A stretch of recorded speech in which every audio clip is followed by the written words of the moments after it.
Thanks for joining us on TVC News at 10 as we continue to monitor security development in Nigeria while focusing on Abuja, where the federal government says it's aware of the current security situation, claiming that security agencies are working hard to tackle the emerging threats by terrorists to lives and property across the country. This response has come in hours after opposition senators threatened to commence an impeachment process against President Buhari if he fails to tackle the worsening insecurity in the country in 2 weeks. Now, the Minister of Information and Culture, Lai Mohammed, is describing it as a laughable and mere propaganda statement made by terrorists in a viral video to kidnap President Muhammadu Buhari. He said security agencies have already put the situation under control and assured citizens that government will not take the security of lives and property for granted. I want to assure you that Mr. President is aware of all this, and I'm told, as a matter of fact, I think tomorrow there's going to be another Security Council meeting. So it's not a matter the President is taking lightly, and like I've always said, some of the measures we are going to take are not measures that you can discuss, openly here. But we are as concerned as you are, and we're not going to abandon our responsibility. As to those who have issued threats to Mr. President, I think it's more propaganda than anything. It's laughable. Earlier today, a motion to commence an impeachment process against President Buhari over worsening insecurity in the country by minority lawmakers in the Senate was frustrated by the President of the Senate. National Assembly correspondent Jeswadeoye has more. After which we will give an ultimatum to the President that he resolves this issue, otherwise we give an impeachment notice. And as such... Minority Leader. The Minority Leader, Senator Philip Aduda, moves a motion on an ultimatum to President Muhammadu Buhari to end the worsening trend of insecurity in the country. But the President of the Senate was unwilling to allow the motion get a breather on the floor of the Parliament, and he ruled Senator Aduda out of order. You are supposed to cite the order. Second, you are supposed to discuss with me. At this moment, that point of order, I don't know what it is, but falls flat on its face. Leader of the Senate. The Senate President's reaction angered minority lawmakers who staged a walkout of plenary in protest. They immediately converged to brief National Assembly correspondents about their resolution. Just like majority of Nigerians, the lawmakers expressed deep concerns over worsening insecurity despite several resolutions on security reached by the National Assembly and Mr. President's failure to act. They have now threatened to impeach President Buhari if he fails to fix insecurity and give citizens a sense of safety within 6 weeks. At the closed session, we agreed that we will give the President an ultimatum that failing which, if it is not complied with, will move immediately to give an impeachment notice. And this we agreed at the executive session, at closed door session. Back at plenary, the President of the Senate urged security agencies to be on high alert and do more to curb the heightening spate of insecurity across states, including the Federal Capital Territory. He gave strong assurances that the National Assembly would provide the needed support to the military to ensure the restoration of peace and security in the country. The Senate then adjourned plenary to the 20th of September to proceed on their annual recess.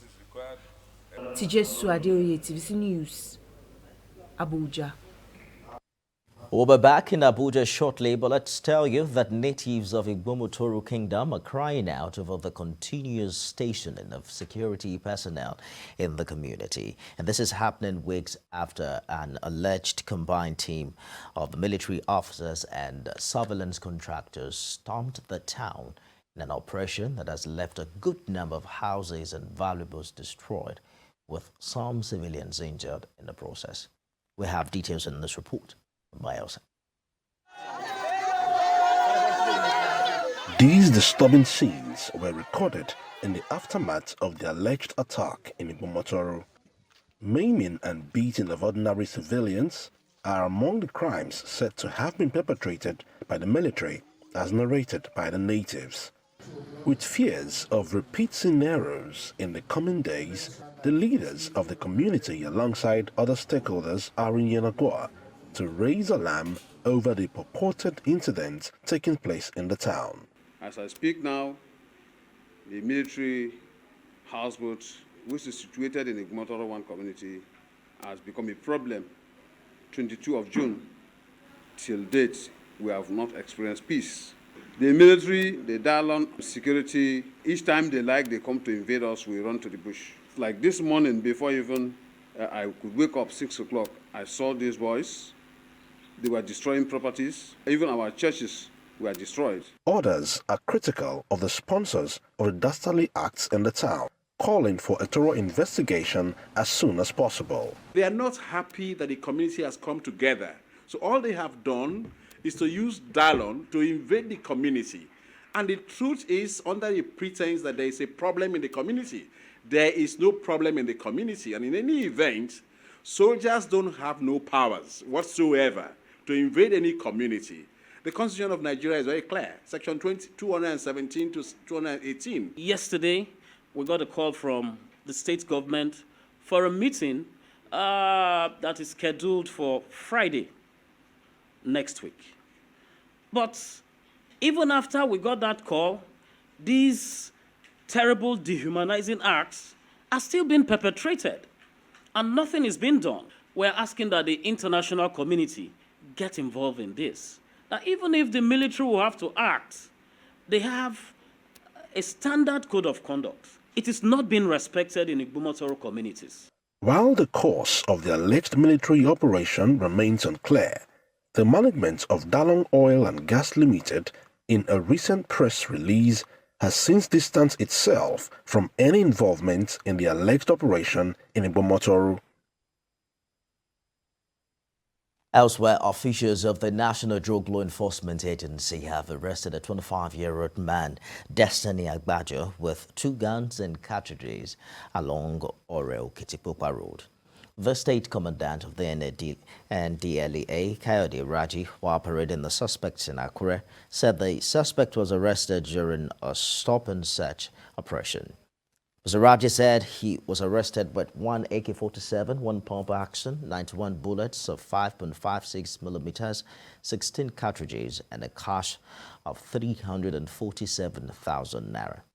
The commandant said his command had concluded its preliminary investigation and would hand him over to the Nigerian police for further action.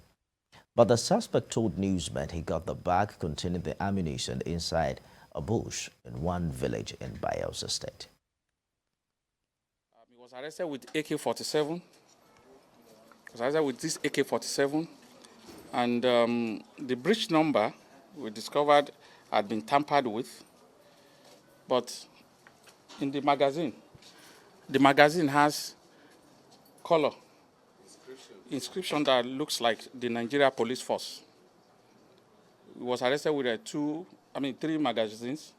He was also arrested with with a pump action and some quantities of ammunition.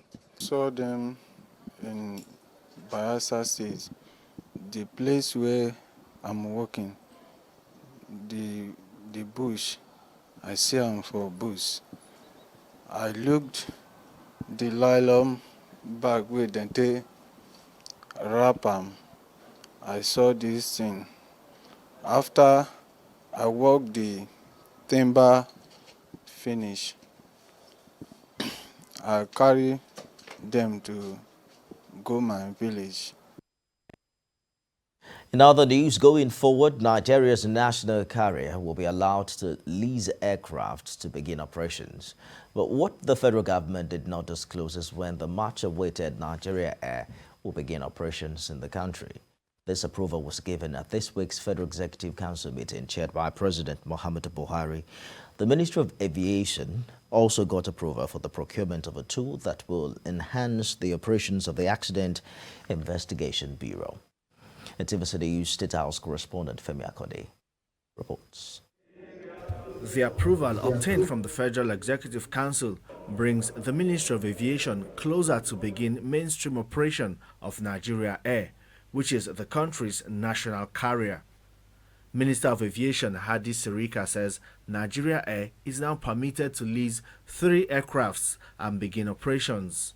As to the make and type, we will be having eventually a mix of the two, the Airbuses and the Boeings, because every airline that will grow big is either or. Most of them are either Airbus or they are Boeing, especially for the intercontinental and international flights. Minister of Finance briefed the Federal Executive Council on projections made in the 2023 to 2025 medium-term expenditure framework and fiscal strategy paper. The MTEF contains projections upon which the annual budget is prepared, but she also responded to a question on the depleting excess crude account. In the past 4 years, because of the volatility in the crude oil market, we have not had any accretion to the excess crude account. So what we have had has been gradually used up for different purposes, and it's always used in consultation with the National Economic Council, that is the governors, because this is a federation account. The Federal Executive Council also approved a policy called the Nigeria Mining Value Chain Regulation to prevent the export of raw ores from Nigeria and also attract investors to build capacity in the mining sector. We're inviting investors, we're having people who will build processing plants. They themselves don't have to be miners, but they will be processors who can take minerals from the ores from anybody and process before we export. The Federal Executive Council approved the standard operation procedure on maintaining the civilian and humanitarian character of asylum seekers from Cameroon due to the insurgency in the country. Also, the Cabinet approved the revised estimated total cost of contract for the dualization of the 78 kilometers Kano-Katsina road. Femi Akode, TVC News, Abuja. Thanks for staying with us. Today marks the second day of the protest embarked upon by the Nigeria Labour Congress, demanding an end to the prolonged strike by university workers. In Abuja, a mega rally was held where the NLC dismissed insinuations the gathering was to discredit the ruling government to Labour Party's advantage, claiming that the aim was to support the protracted strike embarked upon by the Academic Staff Union of Universities, which has now lasted for more than 5 months. Jokadisa has details. After Tuesday's rally across the states, the Nigeria Labour Congress on Wednesday led the 4 unions and the universities to register their displeasure over the over 5-month-old strike. Security presence was visible following intelligence reports of a likely infiltration of the protest by some undesirable elements. From the Unity Fountain through the streets of Abuja to the Federal Secretariat and finally to the National Assembly, the message was clear. The rally has shown that Nigerian people now realize what is happening. Nigerian workers, Nigerian parents, even Nigerian students realize what's happening. We've signed agreements, and in that agreement, there is a portion where it says that after every 3 years, we must renegotiate. If you say OSAS is not good enough, how about U3PS? You say U3PS is not good enough, how about if they match them and they become one? We have insecurity, gender-based violence that is going on. Nobody is saying something. If you cannot govern, resign. At the National Assembly, the leadership of the Parliament formally received a letter from the NLC detailing its demands. We have a documented complaint that has captured all the issues we have stated and what we expect of the Parliament. If before now they have not looked at the issue as a serious issue, We want the parliament of the Nigerian people, to take this issue very seriously. No civilized country in the world where students in the university will be away from classroom for 5 months, not to talk of 8 months, not to talk of more. So we are with you. Ayuba Waba describes as baseless reports that the protest was politically motivated. Is it a serious issue? Does it call for action? Have NLC not mediated behind the scene? Have NLC not tried to resolve the issue? That is the issue. So basically, it's about diverting our attention. Nigerian workers cannot be divided. The attention cannot be diverted. All the university-based unions led by the Nigeria Labour Congress have spoken in one voice. The expectation arising from this mega rally is that the federal government will ensure the reopening of the public universities by meeting the demands of the striking university workers. And in the event that this fails, NLC says a nationwide strike becomes inevitable. Joke Adisa, TVC News, Abuja. Let's turn now to judicial matters. The Federal Capital Territory High Court has ordered that former Accountant General of the Federation, Ahmed Idris, be remanded in Kuje Correctional Facility until hearing of his bail application. Presiding Judge Justice Adeyemi Ajayi made the order after taking arguments for and against the bail application.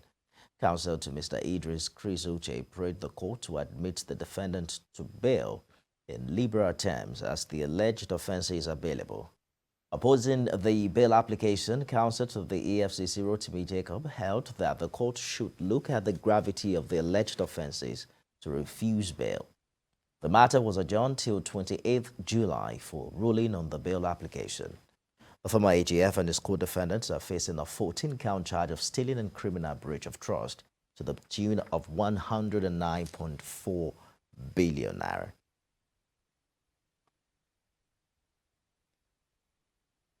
In Ogun State, Babcock University Elation Remo has held its 20th undergraduate and 11th postgraduate convocation lecture with the theme Knowledge, Vision, Passion and Innovation in the context of Nigeria's development.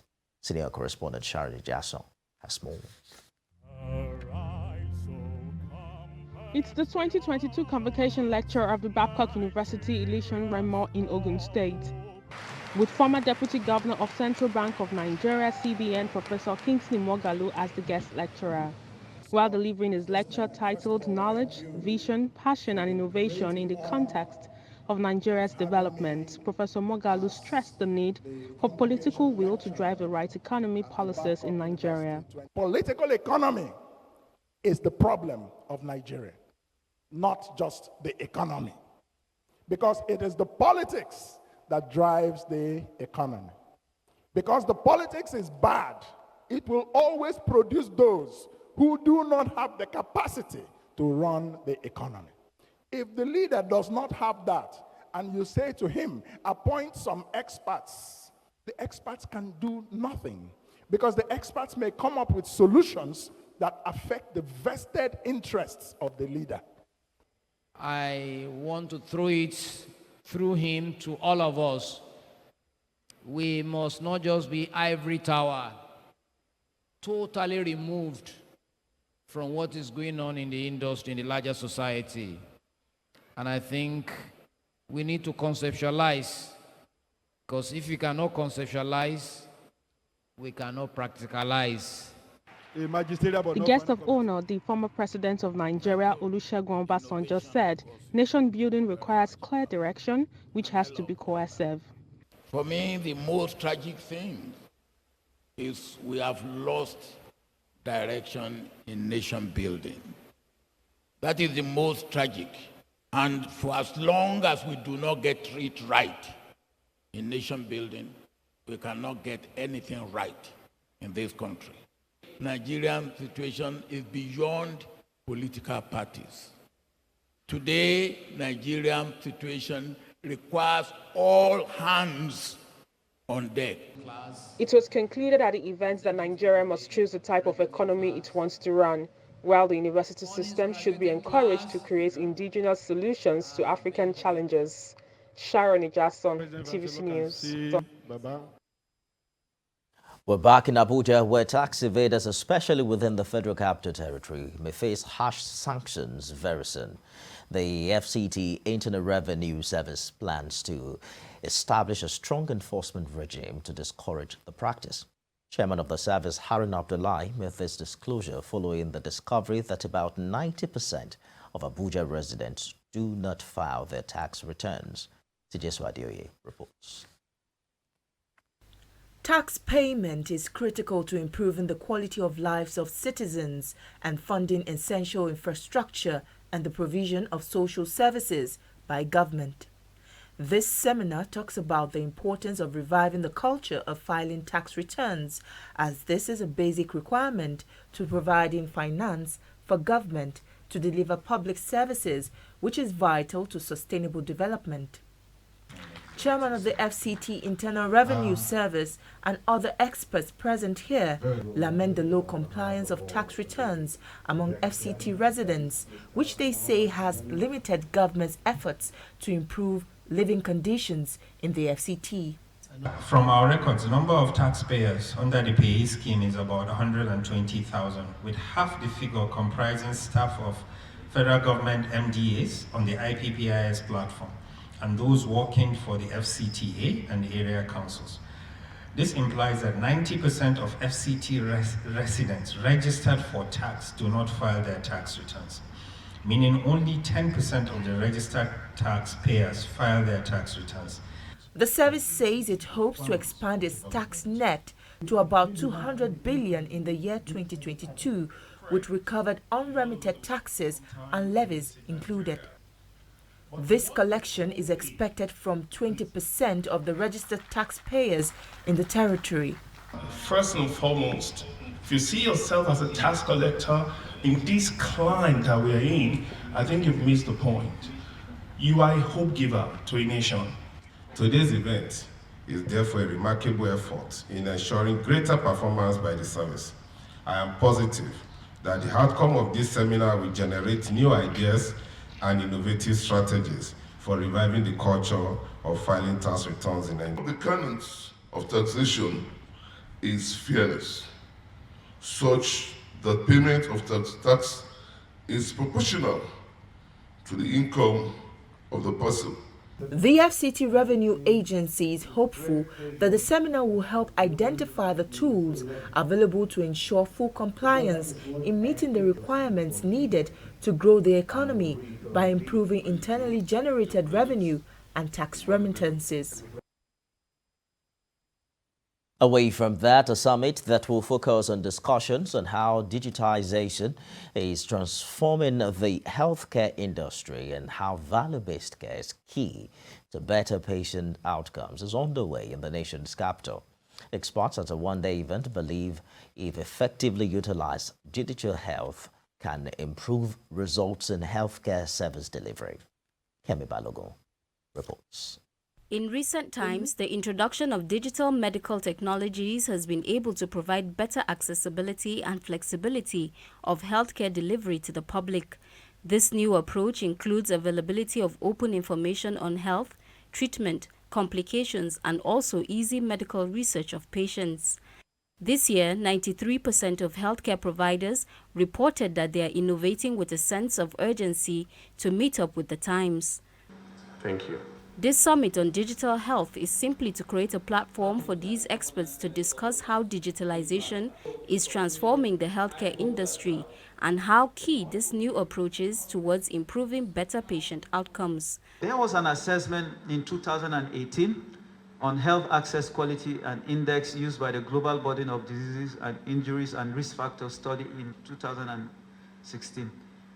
And they assess the healthcare access and quality. And they rank, after all that assessment, they rank Nigeria 142nd out of 195 countries. And so that's to tell you how weak our health systems are. The use of data cannot be overemphasized, especially as it remains key in achieving effective health outcomes. When you gather a lot of information like that in different formats, you get a big data, something we called a big data that can be analyzed, and then that can be used for very accurate policy. personalized healthcare. So one of the major things that can make a change in Nigeria is the use of data. There is no way we make progress without data. Of course, now with COVID, we have seen what data can do, what digital health can do. Things are changing. There is no how healthcare system can thrive without data. Data is the driving force that makes healthcare to be sustainable. Diagnostic and medical services are becoming more available and accessible in low and middle income countries, but some issues in digital health technologies still remain unmet. Digitalization of the entire healthcare system will help to improve and impact the way hospitals deliver inpatient, outpatient, telemedicine, ambulance, and other core services for all patients. Kemi Balogun, TVC News, Abuja. The Chinese ambassador to Nigeria, Sun Jun-chun, has assured Ekiti State Governor Kayode Fayemi of the readiness of the Chinese government to partner with the state in the development of a knowledge zone project and utilization of nuclear science and technology in developing critical sectors of the state. The Chinese ambassador gave the assurance when he led experts from China National Nuclear Corporation to Governor Kayode Fayemi. Ayomide Ajegbe has details. We'll return with the business news.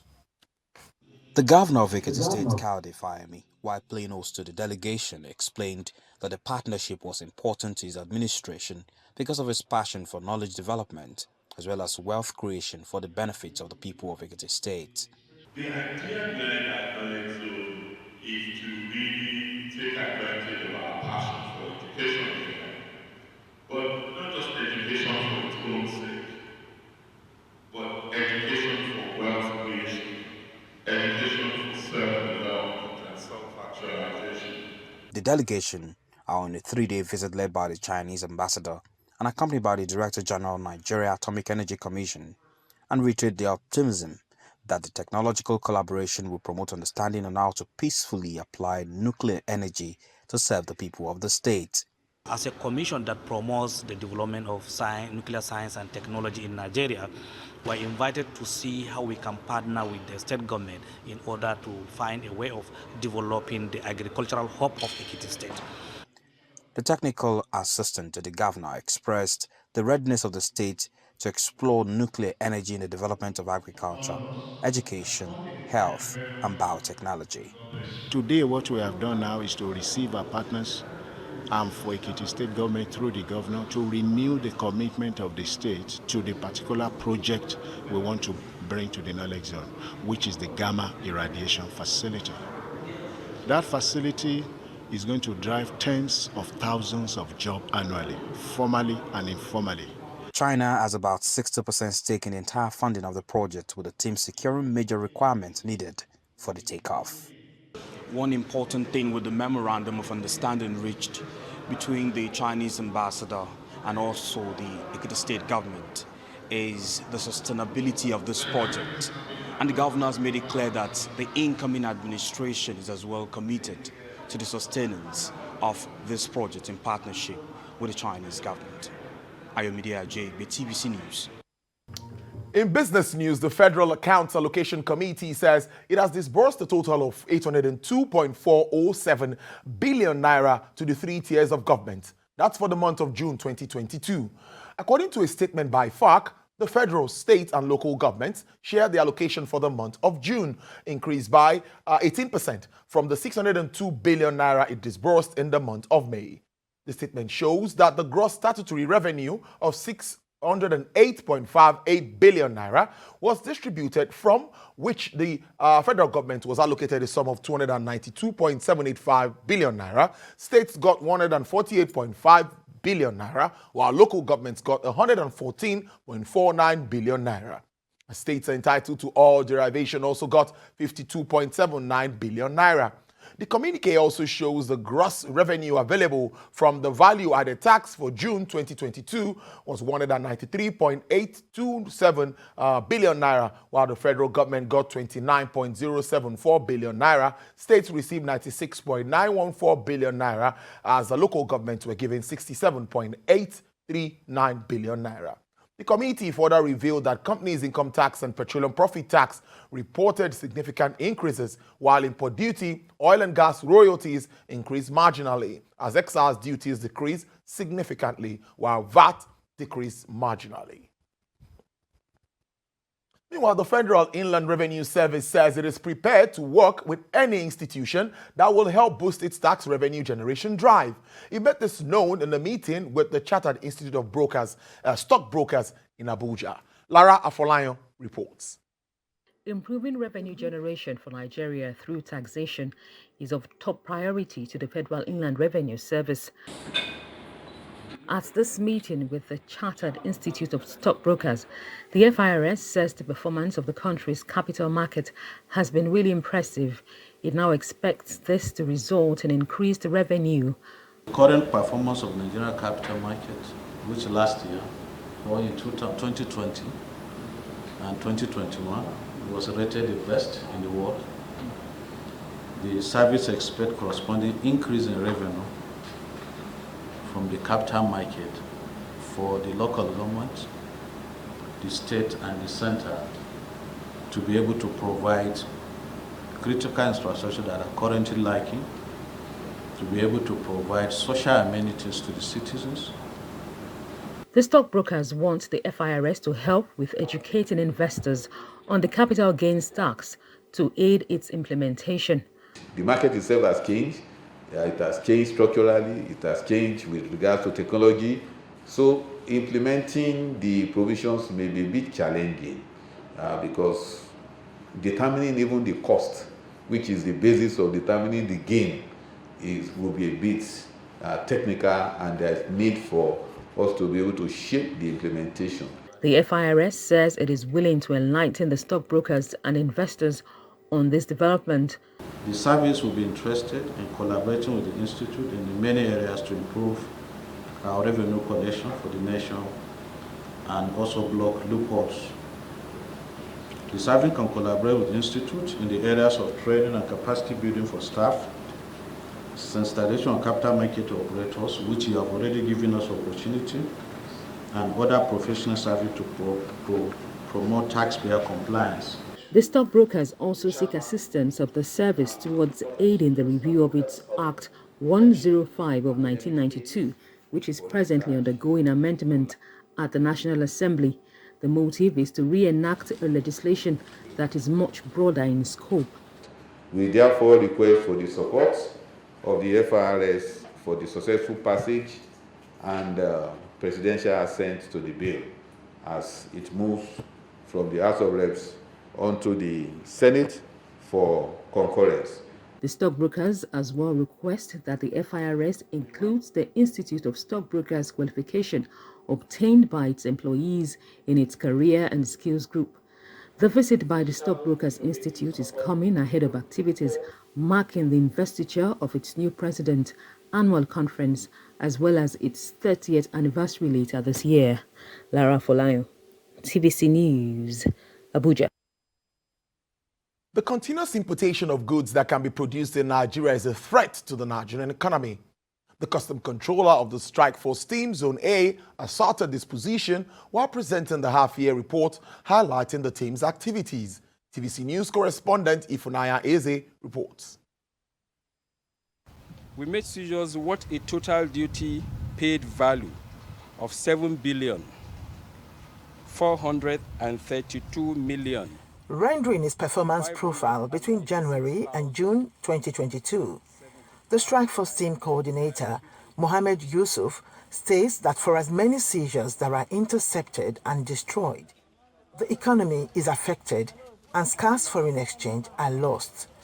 He reveals that between January and June, seizures comprising 8,000 bags of 50 kg foreign parboiled rice, an equivalent of 13 trucks, thousands of pieces of used tires, bays of used clothes and textiles, shoes, containers of tramadol and codeine syrup, among other prohibited items, valued at 7.4 billion naira, were intercepted around the border areas.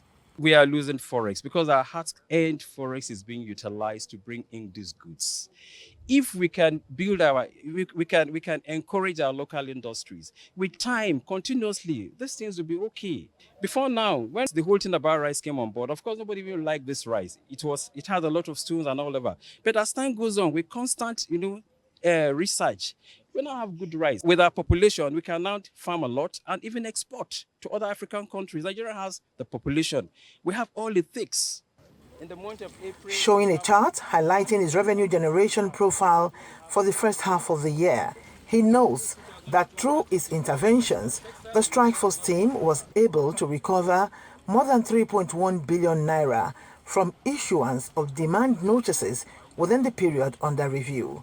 This was done sequel to our discoveries of short payment of duties within the period of 6 months. This amount would have been lost but for our vigilance and uncompromising disposition in the discharge of our duties.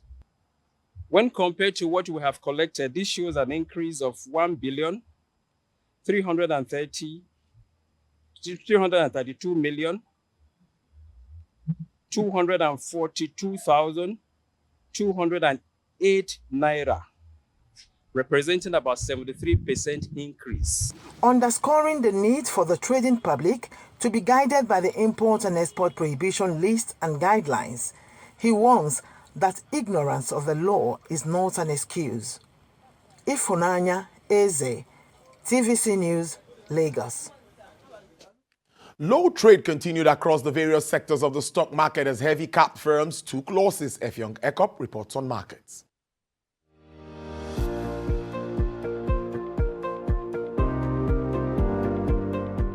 Securities prices got downward again following sustained price drops.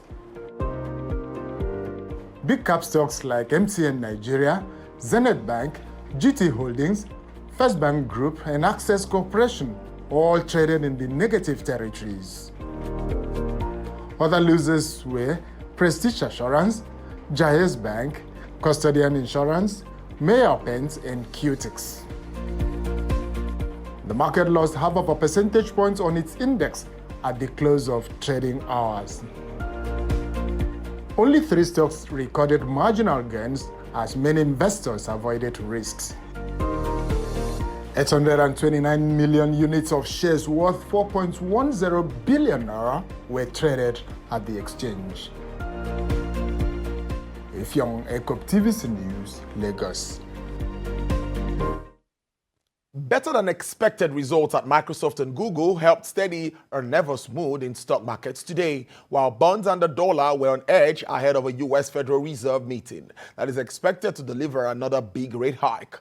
When Nasdaq 100 futures bounced 1.5%, S&P 500 futures were up 0.9% in Asia after Microsoft forecast strong revenue growth and Google, parent Alphabet, posted solid search engine ad sales. European futures rose 0.2%, FTSE futures rose 0.3%, Japan's Nikkei rose 0.4%. Things were not as bright elsewhere, as MSCI's broadest index of Asian Pacific shares outside of Japan fell 0.7%. The world's second biggest shipmaker, SK Hynix, warned demand was likely to slow as customers cut spending and shares fell 1.9%.